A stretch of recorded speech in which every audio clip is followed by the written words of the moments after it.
il vous reste un mois au mieux. Un mois pour faire quoi, me direz-vous?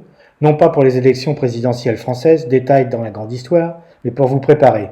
Et se préparer à quoi? Eh bien à vivre dans un nouveau monde, un nouveau paradigme, mais en premier lieu à vous préparer aux pénuries tout simplement. Et dans un mois, on devrait savoir si le rebond des indices boursiers, notamment celui du SP500 et des cryptos, est solide ou juste une euphorie qu'on appelle un dead can dance, un chat mort qui rebondit. Je ne parle pas de survivalisme, quoique tout ce que vous aurez mis en place pour tendre vers l'autonomie sera le bienvenu, mais de vous défragiliser face à l'évidence qui arrive. Je ne suis pas un pessimiste ni un catastrophiste, mais un analyste qui publiait il y a 10 ans ce que nous commençons à vivre, tout simplement parce que c'était écrit. Je ne reviendrai pas sur les causes historiques de la cause, de ce qui était pour certains inimaginable de revivre en 2022, ni sur la situation géopolitique pourtant écrite depuis 2014, voire 1991. D'autres plus compétents que moi vous l'expliquent parfaitement, comme Pierre Conesa, historien et ex-haut fonctionnaire des ministères des Affaires étrangères et de la Défense, sur la chaîne alternative Thinkerview. Oui, je sais, c'est long, mais l'information de qualité demande un minimum d'effort, sinon vous devez vous contenter de la bouillie des médias mainstream. C'est le contexte géopolitique qui explique la situation et ce qui suit. Je reviendrai néanmoins sur ce point à la fin de cette vidéo pour ne pas trop digresser, car il ne s'agit pas d'une guerre territoriale entre la Russie et l'Ukraine, mais ni plus ni moins que d'un nouveau Yalta, un nouvel ordre mondial. En attendant, comme sur cette diapo de 2011, que ceux qui me suivent connaissent, il s'agit d'une crise systémique car tout est interconnecté dans ce monde. Vous avez dû vous en rendre compte pour les masques, le prix à la pompe, les difficultés de certains à remplir le chariot, les mouvements de grogne et de soutien. Donc les causes géopolitiques vont générer des conséquences sociétales allant bien au-delà du prix du pétrole ou du gaz. Cette crise géopolitique a bien évidemment commencé à déclencher une crise économique qui deviendra financière et sociétale. Chaque crise alimentaire a déclenché des révoltes comme les printemps arabes. Les pays du Maghreb manquent déjà de blé tendre et de semoule de couscous à l'approche du ramadan. Cela a été modélisé sous la forme de relations mathématiques basées sur les lois du chaos entre les prix des matières premières et leurs conséquences sociales. Un indice dit de Gini avait prédit avec assez de précision les révoltes arabes, en tout cas plus de précision que les services de renseignement. De même, Joseph Stiglitz, prix Nobel, a également mis en avant les conséquences de la financiarisation des matières premières sur les guerres et les changements climatiques. 2 mois environ, donc avant la guerre d'Ukraine, je discutais avec un voisin agriculteur qui s'émerveillait des prix auxquels il signait ses contrats futurs concernant les récoltes de cet été. Mais ça, c'était avant la hausse des engrais et celle du gasoil qu'il va falloir mettre dans les tracteurs et moissonneuses cet été. Je n'ose même pas imaginer l'impact des problèmes climatiques potentiels. Les patrons de grandes surfaces sont déjà prévenus et à peine sortis des négociations annuelles avec les producteurs et distributeurs, ils envisagent déjà de devoir se remettre autour de la table des négociations.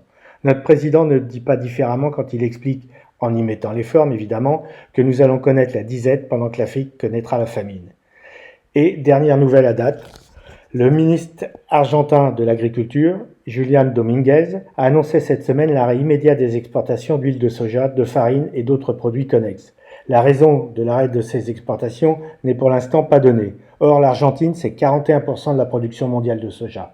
Certes, il y a des raisons de politique intérieure. Le gouvernement argentin veut appliquer des droits de douane plus élevés sur les exportations, droits de douane qui rapporteraient 410 millions de dollars supplémentaires.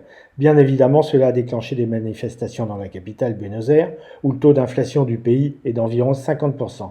L'Argentine, c'est 21 ans de crise financière et de subventions du FMI. Pétrole, Poutine pourrait vouloir brader son pétrole à un prix coûtant, ou discount au moins, tout en imposant un paiement en or, pour, comme les Chinois avec l'Uan, ne pas tomber sous le coup des lois extraterritoriales US pour tout commerce pratiqué en dollars. Russie qui a décidé d'arrêter ses achats massifs d'or pour laisser place à la forte demande d'or de la part de la population russe, le sacrifice ultime pour un pays, abandonner ses réserves d'or au profit du peuple.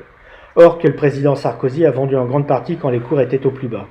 L'Iran, de son côté, pourrait-elle imaginer de bloquer le détroit d'Ormuz, comme nous le verrons plus loin côté géopolitique. Et pour arranger le tout, comme les emmerdes volent toujours en escadrille selon Jacques Chirac, autre détail, la Chine vient de confiner 17 millions de personnes à Shenzhen et probablement dans d'autres provinces. Le remplaçant est re-rentré discrètement dans le jeu. Quant à l'écologie, quand on bombarde les dépôts de carburant en Ukraine, que l'on remplace le gaz par le charbon faute de nucléaire en Allemagne, tout comme lorsque l'on brûle des pneus devant les dépôts français, je ne vous fais pas un dessin. Dans la dernière vidéo, je vous disais et expliquais pourquoi l'Europe allait trinquer. Cette semaine, je fais un zoom sur la France qui va couler dans un environnement 1 à forte inflation, 2 de démondialisation rapide, violente et brutale, troisièmement, de la mise en place d'un rideau de fer séparant le monde en deux, pour lequel nous avons déjà choisi notre camp depuis longtemps. Sans défaitisme et sans rien découvrir, je vais me contenter de mettre en avant nos forces et faiblesses, aidé en cela par ce qui commence à se dire publiquement dans ce beau pays, où un ancien premier flic de France, ministre de l'Intérieur, est embastillé pour détournement de fonds, et où l'actuel est prêt à acheter l'ordre public qu'il n'arrive pas à maintenir, en cédant un bout du territoire français. Fût-il une île. Bonne nouvelle pour Bretagne 2032, vous me direz. Voici ce que l'on peut lire dans le magazine Challenge de cette semaine, magazine qui n'a rien d'extrémiste, sa vision concernant les fonctions régaliennes. Comme il est toujours bon de prendre plusieurs avis, voici celui de Patrice Artus, là aussi sur une excellente chaîne alternative, économique celle-là, mais pas plus révolutionnaire que Challenge, en l'occurrence Synapse. Commençons par la confirmation de l'inflation dont nous avions, comme la guerre, oublié que cela pouvait exister, puis toujours en utilisant les données de Synapse, comparons le taux d'emploi entre la France et l'Allemagne. Allemagne qui, depuis la création de l'euro, s'est acharnée à dépouiller la balance commerciale des pays du Sud, dont la France fait figure de leader. Patrice Artus met ici en évidence la relation entre le taux d'emploi, donc en partie l'employabilité, et les compétences, ce qui ramène à la diapo de Challenge sur le fonctionnement du mammouth. Et il cite ainsi les principaux mots de la France qui hypothèquent grandement son avenir malgré tous les beaux discours du moment. La majorité de nos emplois sont peu ou pas qualifiés. Les difficultés que rencontrent les jeunes à s'intégrer dans le monde du travail, la désindustrialisation souvent générée par les mêmes qui prétendent réindustrialiser après avoir vendu et racheté 3 fois plus cher les turbines d'Alstom. Enfin, ce qu'il en reste, déficit commercial important et en hausse, incapacité à produire ce qui se vend, taux d'emploi, etc., etc., etc., avec comme problème central les compétences des jeunes, mais également celles de la population active. Pour les adultes, nous sommes 21e dans les classements internationaux, les Japonais étant premiers. Pour les enfants, en dehors du classement PISA, le classement TIMSS, TI2MS, qui mesure sur 60 pays les capacités des enfants de CM1 et de 4e, capacité à comprendre un texte, à faire un peu de maths et une résolution de problème, nous sommes tout simplement derniers. Et je vous laisse regarder cette vidéo qui en dit plus pour avoir les autres éléments du classement. Mais Patrick Artus précise que selon ce classement TIMSS, entre 1995 et 2020, nos élèves ont perdu un niveau. C'est-à-dire qu'en 4e, ils ont les connaissances d'un enfant de 5e de 1995. Or, sans amélioration, pas de redressement possible, car le niveau des données de l'OCDE, ces niveaux de connaissances, sont en relation directe avec la taille et le niveau de modernité des industries, ainsi que le taux d'emploi. Et je ne vois pas d'où viendrait ce redressement. S'il était facile d'expliquer que les masques ne servaient à rien quand on n'en avait pas, il va être beaucoup plus difficile de faire admettre que le pain ne sert à rien, tout simplement.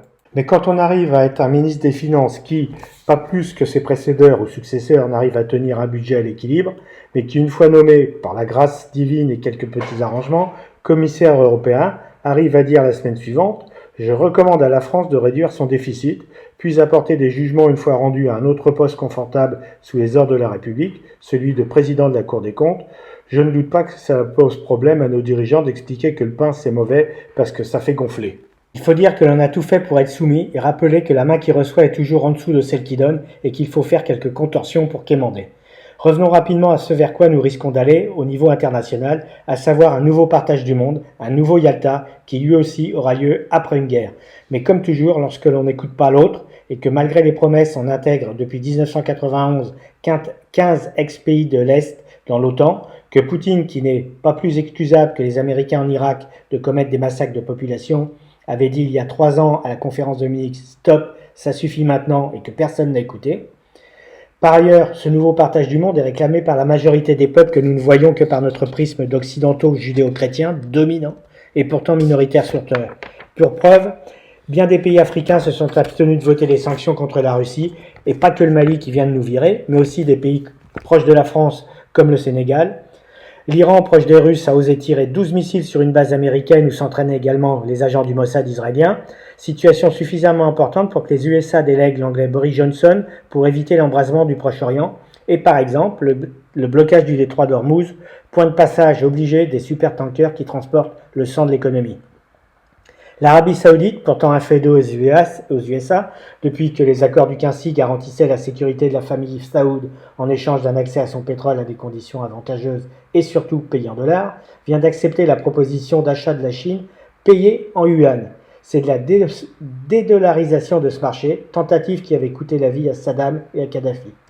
Malgré les appels des Occidentaux, Narendra Modi refuse de condamner l'attaque russe contre l'Ukraine.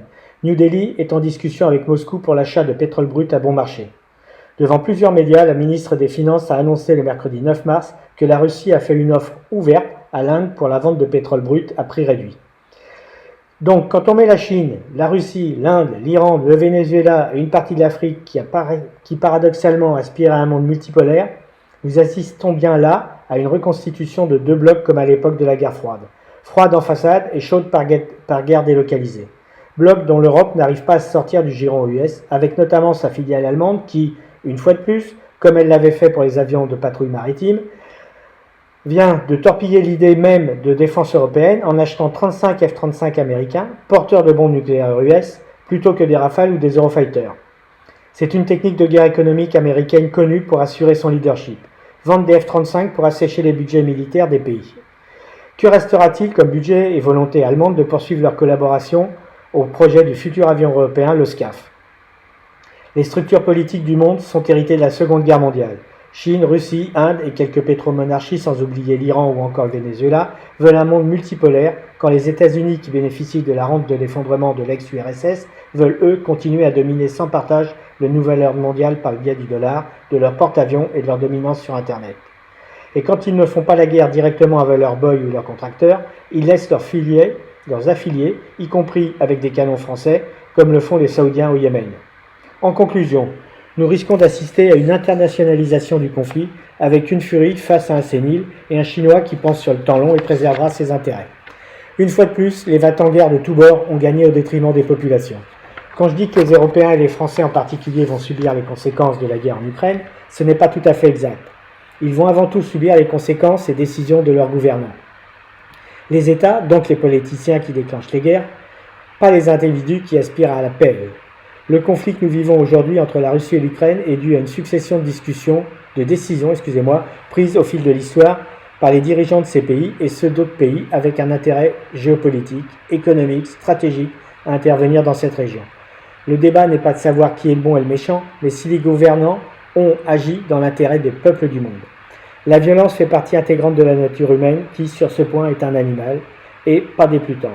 Après la Tchétchénie, un général russe avait dit « On a essayé de faire au mieux, mais en fin de compte, on a fait comme d'habitude. On a beau dire que c'est la der des der, on n'apprend rien de rien, même pas des horreurs de Stalingrad, des tranchées de 14, des camps de la mort, du napalm au Vietnam, d'Hiroshima, et ainsi de suite.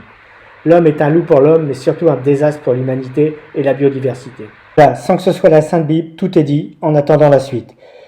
On doit tenir compte de tout cela pour nos affaires, nos entreprises, notre patrimoine et nos conditions de vie. Les risques sont par exemple le contrôle des changes, le blocage des assurances-vie, les restrictions de gaz, carburant et autres, l'interdiction des crypto-monnaies qui sont un moyen d'échapper à cela, mais aussi son inverse, tout est imaginable.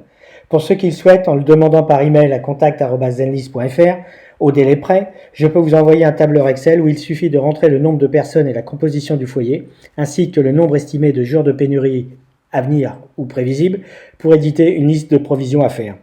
En tout cas, cela vous donne une idée, au moins avant que les rayons se vident et ou que les prix augmentent de trop. C'est bien évidemment gratuit, tout comme cette chaîne n'est pas monétisée ni même Google Friendly et dont la teneur est rejetée par la sponsorisation sur Facebook. Seuls vos pouces en l'air, son partage et votre abonnement à la chaîne peuvent promouvoir cette vidéo qui devrait par ailleurs être une de mes dernières. Même si le pire n'est jamais sûr, l'heure des choix est arrivée. Prenez soin de vous, bon courage.